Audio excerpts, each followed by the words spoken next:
This is CBN NewsWatch. And thank you so much for joining us for CBN NewsWatch. I'm Ephraim Graham. Ahead today, new restrictions being imposed by government officials across the country as the coronavirus is spreading more quickly than ever. But there is hope with new vaccines now on the way. We're going to talk to CBN News medical reporter Lori Johnson. President Donald Trump reportedly considered a strike on Iran's nuclear facilities. We're going to take a look at the growing threat from Iran with our CBN News Middle East Bureau Chief Chris Mitchell. Two women from very different worlds. We're going to tell you how they came together to help bridge the racial divide with a powerful message. And as Americans remain polarized over so many issues, we're going to hear from one Christian leader about how believers can best be an example by following the biblical mandate. All those stories are ahead today in CBN NewsWatch. I want to begin this half hour with the growing number of restrictions being imposed by governors and mayors across the country as the coronavirus resurgence is shattering records. And experts warn it could overwhelm the healthcare system with nearly 70,000 hospitalized as of Sunday. And November is set to be the worst month yet. The situation has never been more dire. We are now moving backwards, not forwards. There is also good news now that Moderna has joined Pfizer in announcing a coronavirus vaccine, with Moderna saying its vaccine is nearly 95% effective. We hope that because of Moderna and Pfizer's vaccines, which we've already been producing, to have enough by the end of December to vaccinate 20 million of our most vulnerable citizens. And here to tell us more about these new vaccines is our CBN News medical reporter, Lori Johnson. So when will the vaccines be available to the public? That's, of course, what everyone wants to know. Right. So it looks like between 4 and 6 weeks from now, they will be available, but only the most vulnerable Americans are going to be eligible to get those first shots. We're talking about people who are in the healthcare industry, people who are in nursing homes and so forth. It's estimated that there will be 20 million doses available of the Pfizer and 20 million of the other one, the Moderna one. So that's about 40 million people by the end of the year. The rest of the population, there will be about 25 million of both of these shots available each month after that. So probably the entire country will be getting vaccinated by March or April. And again, these are people who want to get the vaccine. We know that about half of everybody is very hesitant. That may change after a while, though. All right. Can you tell us a little bit more about this messenger RNA technology? Well, it's never been used before for mass vaccinations. Both the Moderna and the Pfizer use messenger RNA technology. Typical vaccines require growing a virus and in cells over a long period of time. It's very expensive, and sometimes the live virus is injected into patients, or an inactivated virus, or the protein from the virus. That's typically what's done. This is actually genetic material that's injected into the patient, and the body makes their own protein of the coronavirus, not the virus itself, just a protein of it, which elicits an immune response. Not just antibodies, which is what we normally see, but also T cells, which also fight pathogens. Wow. What other vaccines are in the pipeline? Because we know we're talking about 2 now, but there are more. Right. There are 2 others that are in final phase 3 trials. We're talking about Johnson & Johnson and AstraZeneca. So those trials could be complete pretty soon. We might see those approved in February. And then there are 7 others that are about to enter into phase 3 trials. And so we'll be seeing more vaccines coming down the pipeline. We do know that there are 350 million people in the United States, but also we'll be providing vaccines to the entire world. So the more, the better. Mm-hmm. We understand that some vaccines use cell lines from aborted babies, but not all of them. That's correct. And so there's the Charlotte Lozier Institute, which is a division of the Susan B. Anthony Group, which is a very pro-life organization. They've looked into all the vaccines and which ones use these cell lines from 2 aborted babies that were aborted decades ago, and these cells have been manipulated so that they continually reproduce all these many years later. And so they say that the Pfizer and the Moderna vaccines do not use these cell lines because of the messenger RNA technology, but that the Johnson & Johnson and AstraZeneca and some others do. So people can go to their website to get all the information about this issue, Charlotte Lozier Institute. All right. Now, you have a new episode of Healthy Living this evening. Can you tell us what's ahead? It's really a great show, because I'm talking to Reverend Percy McRae, who founded the Cancer Care Ministries organization. And basically, they train people in churches all across America about how to institute a cancer care ministry in their own home churches, because so many people in congregations are dealing with cancer, and we need to help them and not just take them meals, but other things too. And so this is a lot of information about how to do that. So Healthy Living tonight at 9:30. All right. Thank you so much, Lori. Again, I want to remind you, you can, as she said, watch Healthy Living this evening. It's at 9:30. And of course, you can find that on the CBN News Channel. Coming up, an attack on Iran. A new report says President Donald Trump considered it after inspectors found Iran could be getting closer to building a nuclear weapon. We're going to take a look at the potential nuclear threat from Iran when we come back. Stay with us.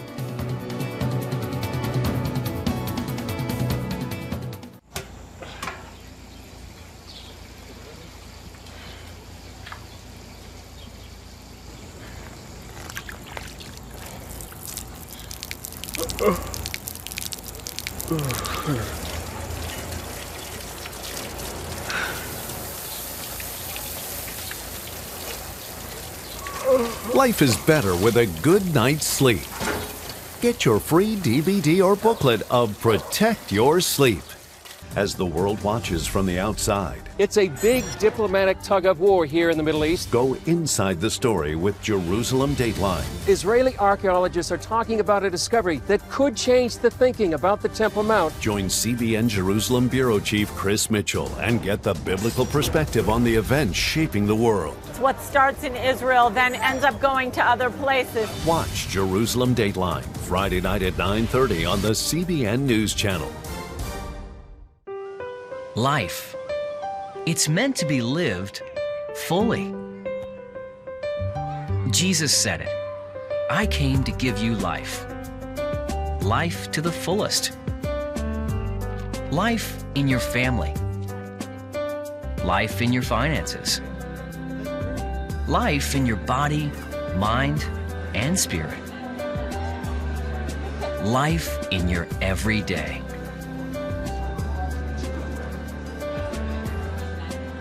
At CBN.com, we're taking what Jesus said seriously. We're here to help you discover life. Life. Live it fully.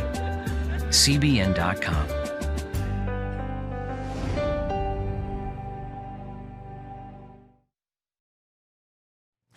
President Donald Trump asked senior advisors last Thursday if he had any options to take action against Iran's primary nuclear site in the weeks ahead.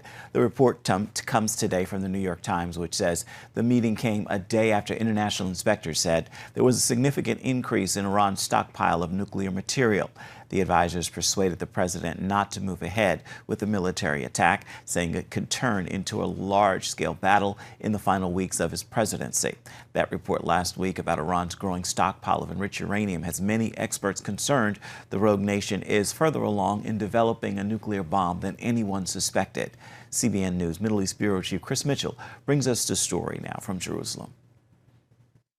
Before the proverbial ink was even dry on the Iranian nuclear deal signed in 2015, Iran has pushed its limits. Slow but consistent breaching of the limitations that Iran took upon itself when it signed the JCPOA in the summer of 2015.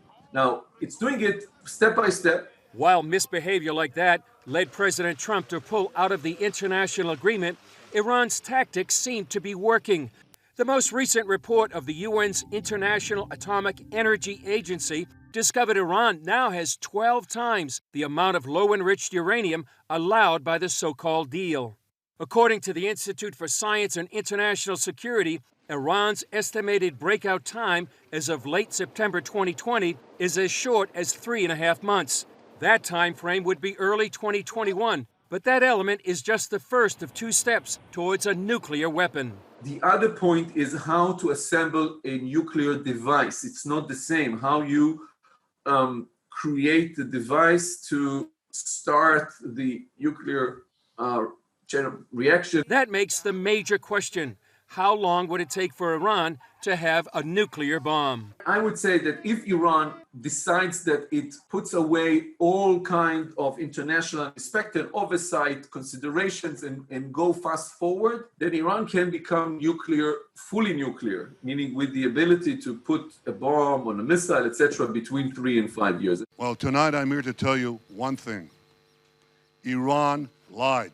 In April 2018, Israeli Prime Minister Benjamin Netanyahu went on prime time to unveil thousands of documents taken straight from Iran's secret atomic archives. What we found in the archives is a good answer to all those who said, the Iranians are not serious. The archive gave us a clear picture of very serious project, which was very much advanced. For Israel, the question of a nuclear Iran remains a daily exercise. Our philosophy is very clear. We are getting every morning, we ask ourselves, will tomorrow be too late? If the answer is no, we are going for another day. And when the minute will come, if the minute will come, and we will have to answer ourselves, yes, tomorrow will be too late, then we will have to ask ourselves, okay, what we are doing. It's clear after facing the potential of a nuclear Iran, Israel has been preparing to answer that question for a long time.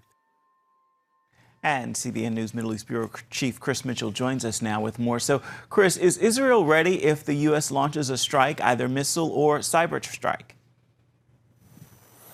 Well, Ephraim, I would say that they're never not ready. This is a threat that Israel has prepared for decades. And you have to realize that they are watching Iran 24/7, 365 days a year to know what Iran is doing. They almost struck in 2012. That was when Israeli Prime Minister Benjamin Netanyahu actually went to the cabinet to ask that they could attack Iran. They decided no at that time.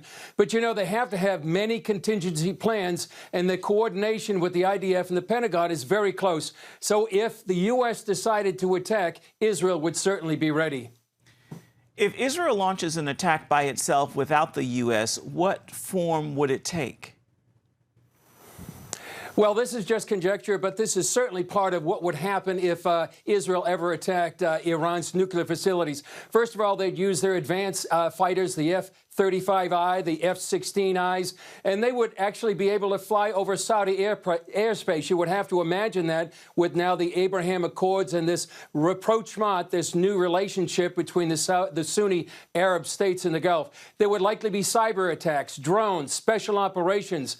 You know, there would be a major project because Iran's nuclear facilities, they're spread out. They remember 1981 and 2007. In 1981, Israel took out Iraq's nuclear facility. In 2007, they took out Syria's nuclear facilities. So what Iran has done is they spread their nuclear facilities all over the country. And so if Israel did attack Ephraim, you know, Israel would have to be prepared for retaliation.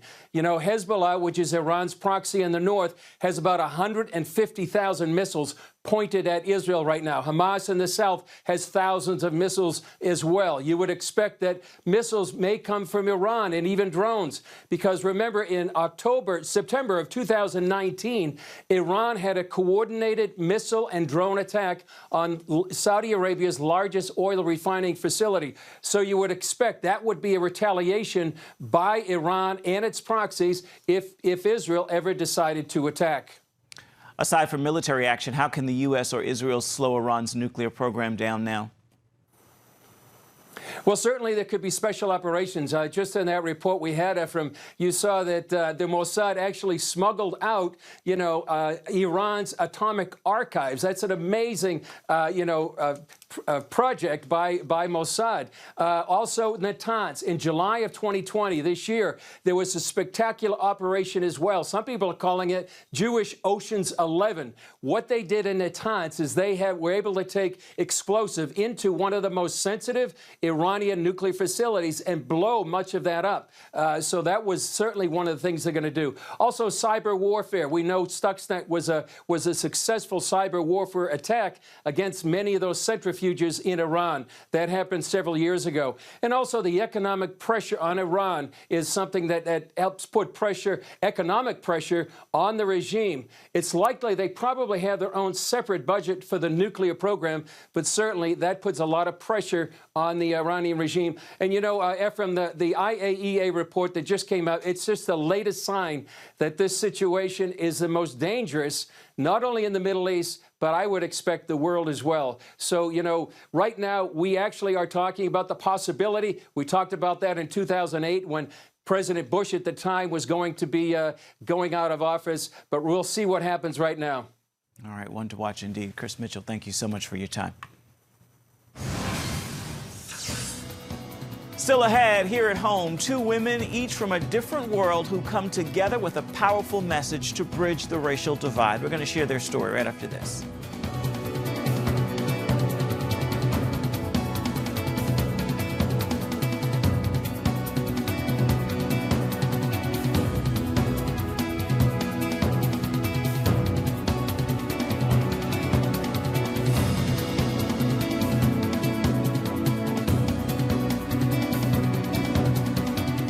If you're tired and exhausted all day, you can't think clearly, and you really just need a cup or even a pot of coffee to get through your day, then join me, Dr. Josh Axe, for this new series where I'm going to teach you how to transform your diet and use essential oils and supplements to get a better night's sleep. Wake up to your best life. Call 1-800-700-7000 to get your free DVD or booklet of Protect Your Sleep today. It's about the competition. I kind of put that pressure on myself, and I think people had expectations. It's about overcoming. We use this phrase all the time: keep chopping, keep practicing hard. It's about going the distance. I think as a father, it's my job, to lead. Just be the best husband and father I can be. Watch Going the Distance with Sean Brown Saturday night at 7:30 on the CBN News Channel. Orphans Promise is committed to loving and serving at-risk children, to helping keep families together, and to creating opportunities for strong and sustainable communities around the world. We're working in over 60 countries around the world, and with your help, we can do even more. There's an old African proverb I love that says, if you want to run fast, run alone. But if you want to run far, run together. At Orphans Promise, we want to run far so we can touch the lives of as many orphaned and vulnerable children as possible. But we don't want to go alone. We're out to change the world, one child, one family, one community at a time. Will you join us?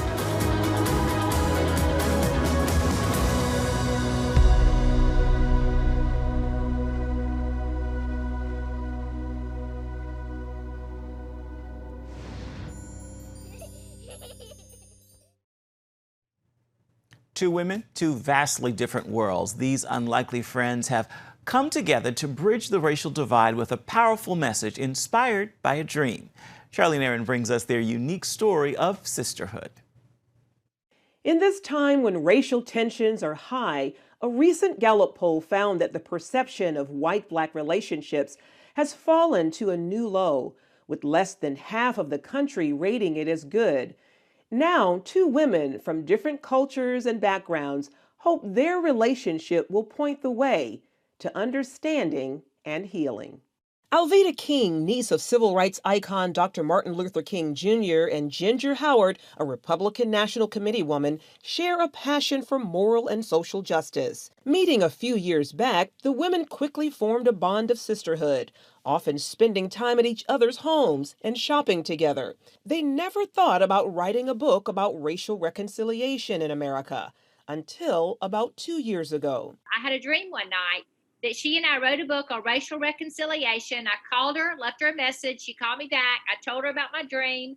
She said, let's do it. In We're Not Colorblind, Healing the Racial Divide, the women highlight the importance of seeing people, no matter their race, in the image of God. There are differences of ethnicity, but of one blood, God made all people to live together on the face of the earth. So we know that the human race, regardless of skin color and regardless of ethnicity, is one race. They also share painful memories from their past, something Howard admits she struggled to write about, including growing up in a family with a separate bathroom for their Black maid. It really was hard, and in a way, I didn't think that I didn't really want to, but between Alveda and one of my little Bible study girls, and she said to me one day when I was talking to her about that chapter, and I said, this is really hard, I just don't want to put it in. And she said, Ginger, it's your history. You need to, just like our country's history, it's okay. You need to say this. King writes about how she once hated whites after her uncle and her father were killed during the Civil Rights Movement. I had feelings when my uncle, Reverend Dr. Martin Luther King Jr. was killed. And the next year, my dad, a week after I was married, he walked me down the aisle, he was killed. And so as a college student, during the time that my uncle was killed, I wanted to blame white people. As a Christian, she has learned the lesson of forgiveness and, more importantly, going to its source. I can't forgive people on my own. And when I'm feeling odd or bitterness, I say, Holy Spirit, I just can't do this. So please, will you come in and help me to do this? Seeing recent unrest and protests play out across the country, King empathizes with young people who are angry and demanding justice. There's the organization and there's the movement. Now, the movement, Black lives actually do matter. I don't think many people would disagree with that. As the country struggles in 2020, the authors see special timing in the release of their book, written 2 years ago, as a divine tool for the times. There are many times that I would call Alveda so upset. Alveda, why isn't it going to be, why can't we get it published? Why isn't this and why isn't that? And Alveda, in her wisdom, she always is so kind and so patient with me, but she just said, Ginger, God's timing is perfect. In the end, King quotes the words of her late uncle as the way forward. I really want to encourage people not to be fighting and arguing with your family members, with your church members, with people at work. We have to, my uncle said we must learn to live together as brothers, I'll add as sisters, or perish together as fools. How are we going to treat others? Are we going to be doing envy and strife and bringing confusion? Or are we going to embrace each other and love each other? Howard agrees, believing God wants to use multi-ethnic relationships as shining examples of his love. Jesus is the only answer. He was the one that sent reconciliation. He gave us the ministry of reconciliation. Charlene Aaron, CBN News. Coming up, during this time of deep political division in our country, one Christian leader says believers can set an example for others by following a biblical mandate. We're going to hear what he has to say when we come back. Please stay with us.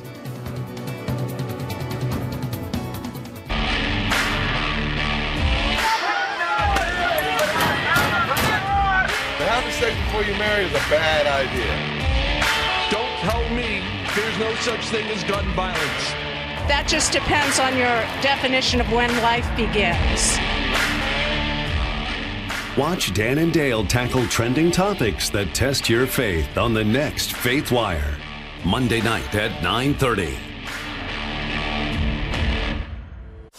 The Global Lane takes you around the world, providing facts over fiction. What might rising trade and geopolitical tensions mean for you on the home front? With over 45 years of experience, award-winning journalist Gary Lane brings you the truth from a global angle. What about the issue of immigration?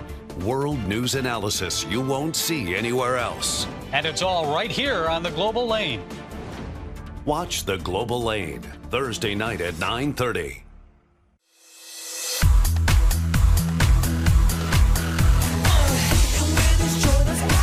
It's like a great attraction. Let's start to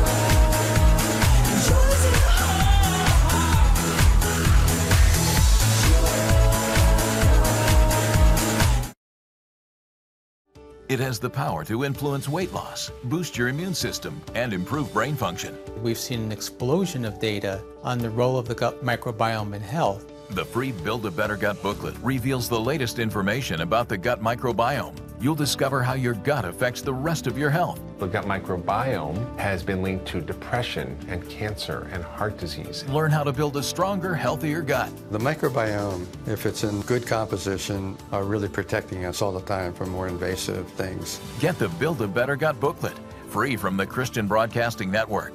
Call 1-800-700-7000 or go to cbn.com/buildabettergut. You need to make sure that your microbes are working with you, not against you. And if you order online, you'll get immediate access to the Build a Better Gut series, a digital copy of the booklet, and related bonus material. Build a Better Gut today. Call 1-800-700-7000 or go to cbn.com/buildabettergut for your free copy. Get the top political news and analysis from Washington on Faith Nation, tonight at 6 Eastern, only on the CBN News Channel. The outcome of the presidential election reveals a deep divide in America, and churches across the country mirror that political division. In the middle of the heated debate, many are calling for believers to set the example by following the biblical mandate of peace. Our CBN News program, The Prayer Link, recently asked Dr. A.R. Bernard of the Christian Cultural Center in Brooklyn how the church should lead in this critical time. We all have inherent dispositions, convictions, and sensitivities that influence our political choices. And I think this political season has found us as Americans trapped between our hopes and our fears. And this is not the first time that we've experienced this in American history, but it is really difficult and challenging in the spaces that we're occupying right now, especially in the context of our faith. So I think prayer is critical because prayer elevates the mind. It brings our thoughts, our perceptions, and perspectives under divine influence. So we get God's mind on it, not just our own tending to be slanted mind. It elevates our heart. It brings our passions, our feelings, and emotions under the divine influence to really live out, love our neighbor. And you can hear more of Dr. A.R. Bernard's insights on the Prayer Link. It begins this evening at 6:30 Eastern Standard Time, and you can find it on the CBN News Channel. Time now for your Tuesday Tweetable, and today I leave you with this thought. Hopes that you will post, tag, tweet, and share it with others. A dark and painful ending is sometimes the birth of a bright new beginning.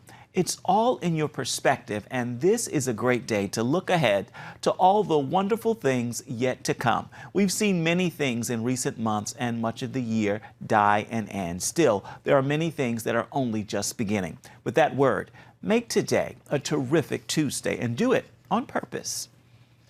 That is going to do it for this edition of CBN News Watch. I want to remind you can always find more of our programs on the CBN News Channel at any time. You can also find them there online at cbnnews.com. We'd love to hear from you. You can email us at the address right there on your screen, newswatch@cbn.com. And of course, you can always reach out and touch us on Facebook, Twitter, and Instagram. We've enjoyed your company today. We'll see you right back here same time tomorrow. Goodbye, everybody, and God bless you.